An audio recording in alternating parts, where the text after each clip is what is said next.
March of 2026, this past month, the Microsoft Power BI team had one of the biggest announcements that I think that they're going to have the entire year. And that is that a new default Power BI theme is entering into preview. You'll be like, well, a theme, why is that big of a deal?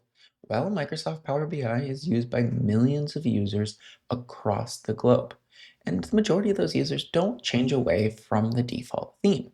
So when Microsoft changes the default theme, they're effectively changing the way that data will be visualized for millions of people.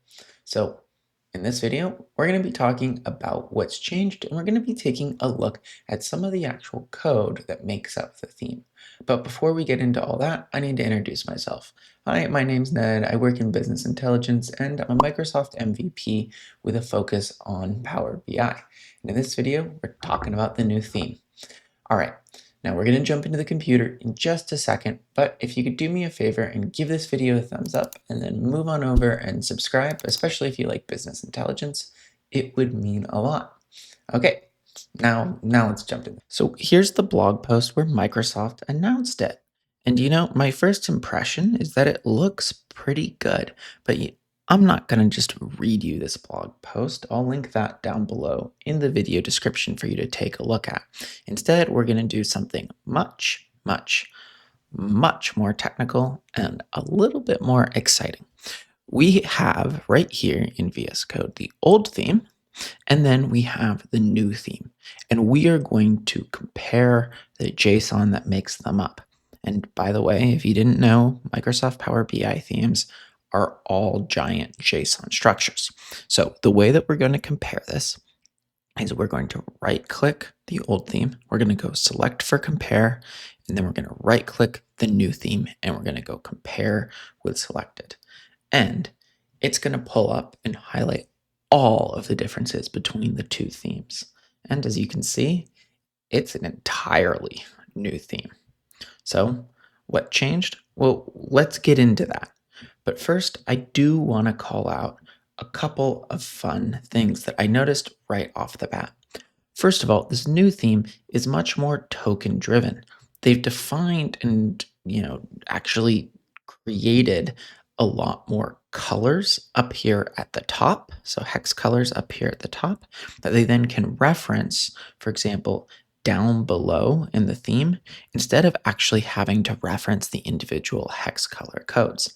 Now, this is important because if you want to customize this theme, instead of having to go and find every single place where Microsoft has referenced a specific color, all you need to do is change it up on the top. The other thing that I also noticed right off the bat is that the call-out text sizes have changed dramatically. So for example, the call-out has gone down from 21 from 24, and the label has actually increased in size from 10 in the old theme to 10.5 in the new theme. But this is just the JSON code. Let's compare the two themes side by side, because I think that will give you kind of a better feel. Now, I've done something really fun. First of all, I've designed a horrific looking report that no one would actually want to use.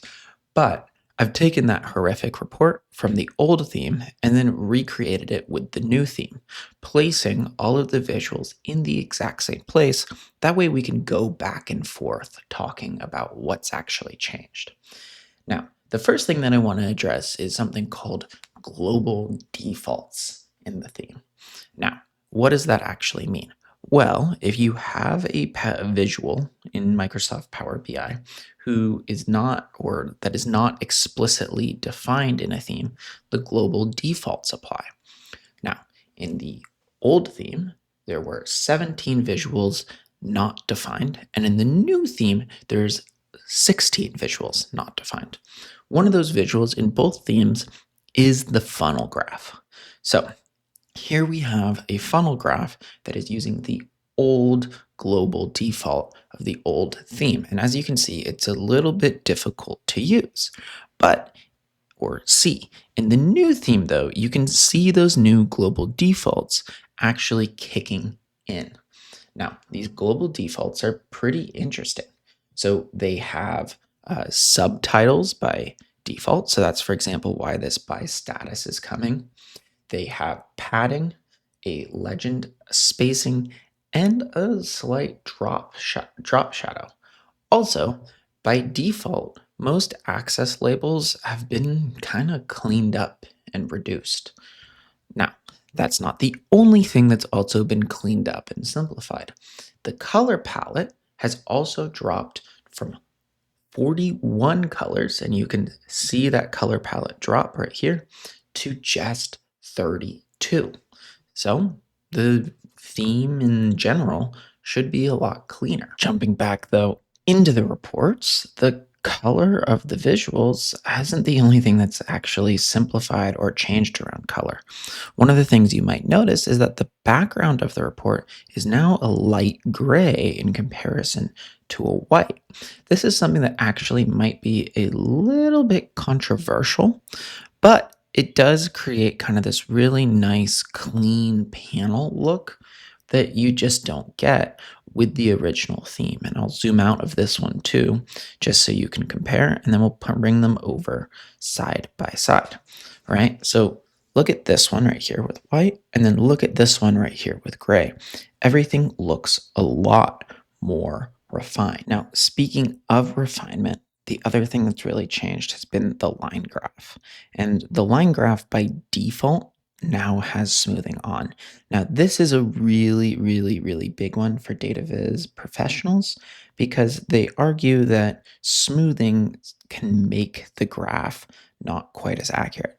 However, in my opinion, we need to think about where the line graph in Microsoft Power BI is actually being used. And the reality is, in most cases, it's just being used to show trends. And someone, if they really want to see a specific default, will roll over and get a tooltip. So I don't actually think that that is that big of a deal, but plenty of people will disagree. All right, rounding up then this kind of quick review of the new theme, one of the other big changes is visual presets. And what's really important about visual presets is they allow you to really quickly change the way that these various visuals look. So let me zoom on in here so we have a little bit of a better canvas to work on. And then let's expand the selection pane as well as the format pane. Now I'm going to go through and I'm going to select this table right here, and then I'm going to change the visual preset by going into this styles preset section. Now in here, I can change it away from the default style into something a lot more gaudy, like perhaps flashy rows. And I'll make this bigger so you can kind of see this change. Now, changing all of these various format settings was or would have been something that would have taken a lot of time. But with visual presets, what I can do is very, very quickly switch in between some, pretty nice looks. I will say flashy rows is not quite my cup of tea, but alternating rows or, for example, sparse really probably is actually something I might like. Although as I'm clicking around here, I'm noticing, oh, there we go, default, none, minimal, so minimal, increase the spacing, bold header, and then contrast alternating rows. But as I'm clicking around here, I notice that I'm getting some kind of oddities. But remember, this is a preview feature. So what do you think about the new Microsoft Power BI theme? Do you love it? Do you hate it? Well, let me know down below in the video comments. Give me some feedback points.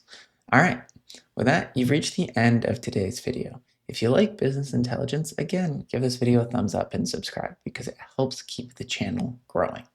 And with that, I'll see you in the next one.